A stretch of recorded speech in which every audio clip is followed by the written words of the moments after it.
Eu cheguei em Itacaré há 3 semanas para ficar no veleiro Ondine, mas seus tripulantes Diogo e Locão já estavam por lá há quase 2 meses aguardando a chegada de uma peça do piloto automático. A peça tardou, mas chegou, e era a hora de navegar pela primeira vez em alto mar. Abastecidos de água, com a despensa cheia de comida e o piloto automático funcionando, era hora da gente finalmente partir de Itacaré.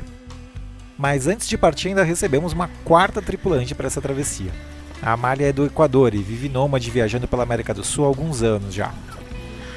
Com um espírito aventureiro e uma mochila herdada da família, ela veio se meter com 2 malucos e um cachorro num barco velhinho para fazer esse trecho de viagem de Itacaré até Santo André com a gente.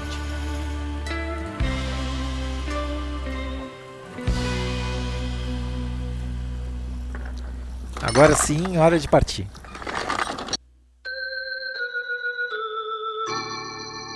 No dia que eu vim-me embora.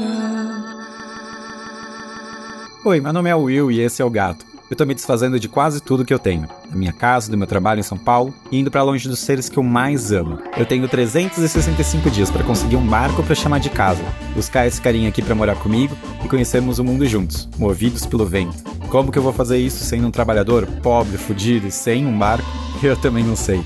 Acompanhe essa aventura e vamos descobrir juntos se vai dar certo ou não.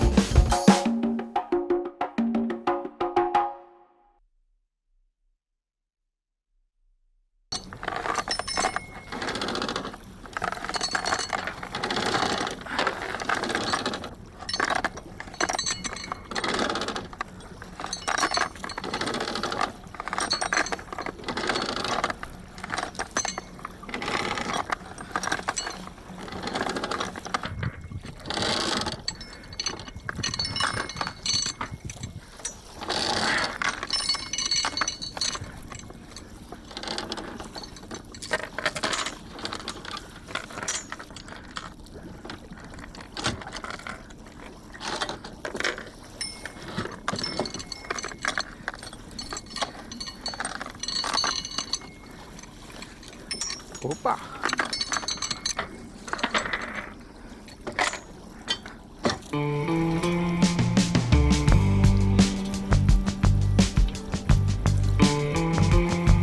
A saída da cidade pelo mar parece bem agitada.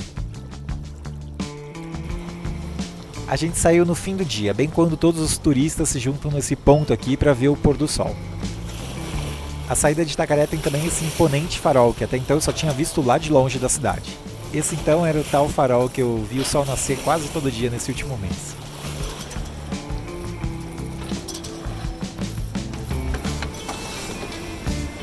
Esse bote batendo pendurado não vai dar certo, mas a gente vai seguir com ele assim, pelo menos até Ilhéus. E uma das perguntas mais perguntadas, e não dá enjoo? Não tá enjoado. Então, eu enjoei logo nessa primeira travessia. Nossa mente parece que dá uma bugada vendo tudo se mexer de um jeito diferente do que tá vendo o horizonte se mexer. E por mais que desse pra ficar de boa se eu ficasse quietinho descansando num canto, se eu tentasse fazer qualquer atividade eu ficava mareado logo em seguida. Mas parece que o corpo aprende rápido também.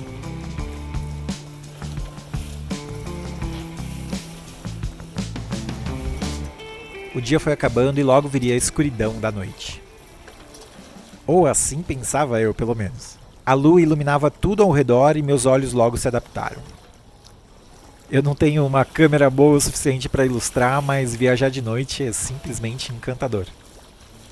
A luz das estrelas, dos planetas, da lua. A confusão visual de tentar enxergar animais marinhos naquele seco contraste do mar, o preto e o branco. E ainda de noite mesmo a gente chegou em Ilhéus e por lá a gente ancorou. Ao acordar de manhã a gente foi recepcionado por golfinhos, um grupo deles. Por mais que fosse bem de longe, foi a primeira vez que eu vi esses bichos soltos na natureza. Mas a gente não ficou muito em Ilhéus, nem gravei nada por lá. Para planejar a navegação, a gente usa o aplicativo Wind para ver a previsão da direção e intensidade dos ventos para as próximas horas. Então a gente tinha uma janela de horário para sair se a gente quisesse aproveitar o vento favorável daquele dia. A gente seguiu então para o nosso principal destino, que era a praia de Santo André, no sul da Bahia. De Ilhéus para lá, pelas nossas previsões, a gente vai demorar 24 horas.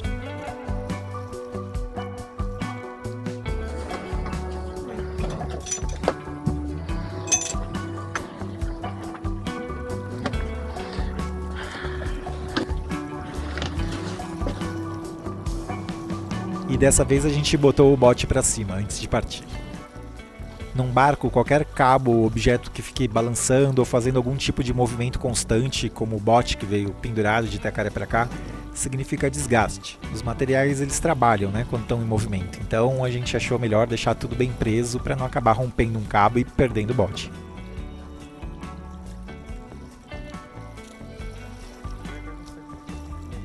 Essa seria a viagem mais longa até então da curta carreira de capitão do Diogo. Primeira navegada de 24 horas ou mais.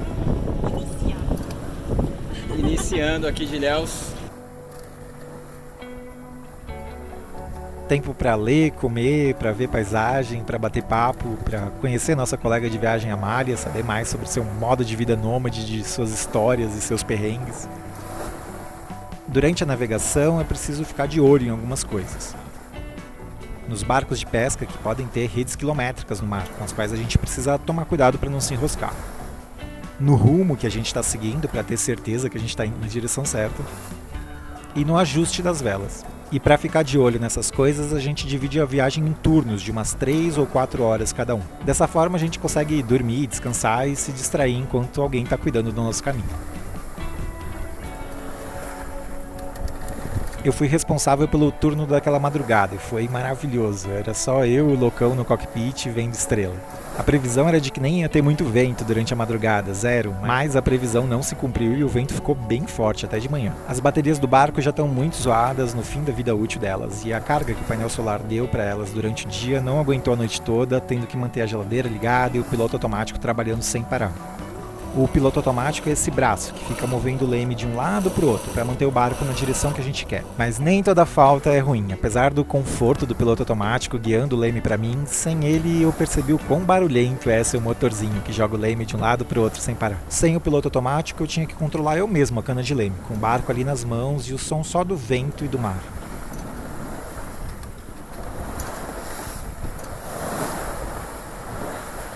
Em ambientes diferentes, as noções de necessidade e de conforto também são diferentes.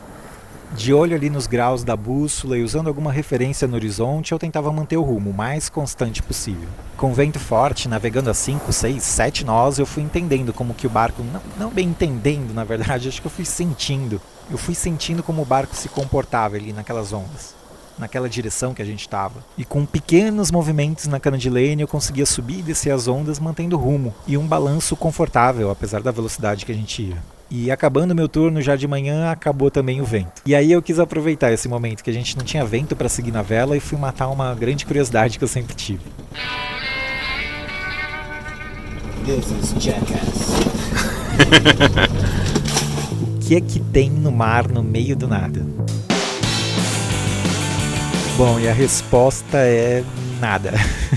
Na verdade não tinha nada. Quer dizer, tinha muita água, claro. Mas não tinha peixes, nem dava pra ver nada pra baixo, já que a gente estava em mar aberto numa profundidade enorme. Tinha uns 2.000 metros de mar embaixo de mim, tinha um universo na verdade. Mas eu vi só uns 2 ou 3 peixinhos pequenos que acompanhavam o casco do barco. Provavelmente eles viviam grudados ali, consumindo parte da matéria orgânica que a gente despeja diariamente pra eles. Tá muito sujo?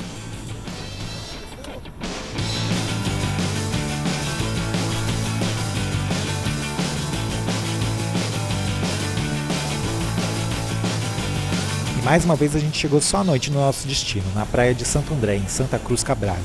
Para chegar na nossa ancoragem a gente tinha que passar por uma entrada bem estreita e difícil. Mas a gente não teve o luxo de se preocupar com essa dificuldade não. Tava escuro demais e não dava para ver o muro de pedras e corais que guardam a entrada dessa praia. A gente teve que confiar só nas cartas náuticas e na posição de GPS do celular para não bater em nada. Depois de 30 horas de viagem eu cheguei faminto. Faminto e bravo de fome.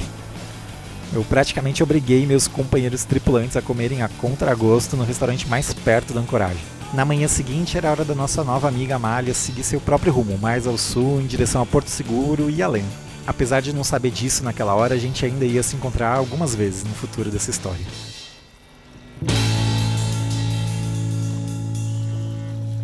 2 dias depois da saída de Itacaré, estava concluído, finalmente, o primeiro trecho da minha primeira viagem no mar.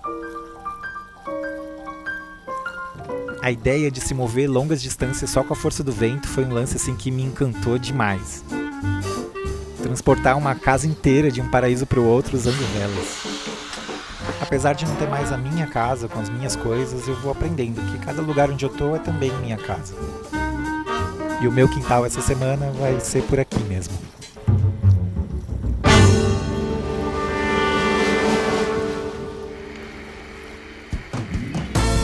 Teria eu sido preso por atentado ao pudor? Será que eu adotei um gato? Pra onde irá este marinheiro agora? No próximo episódio você vai saber a resposta. Se quiser ver mais vídeos, se inscreve no canal e dá uma olhada também nos vídeos anteriores, que estão bem massa. Oi, se você gosta muito dos vídeos e quer e tem condição de ajudar a bancar o trampo de fazer o canal, você pode colaborar pelo Apoia-se ou com o Pix. Os links estão na descrição abaixo. Obrigado por assistir até o final e a gente se vê no próximo vídeo. Iran Air, non-stop from New York to Tehran, London or Paris.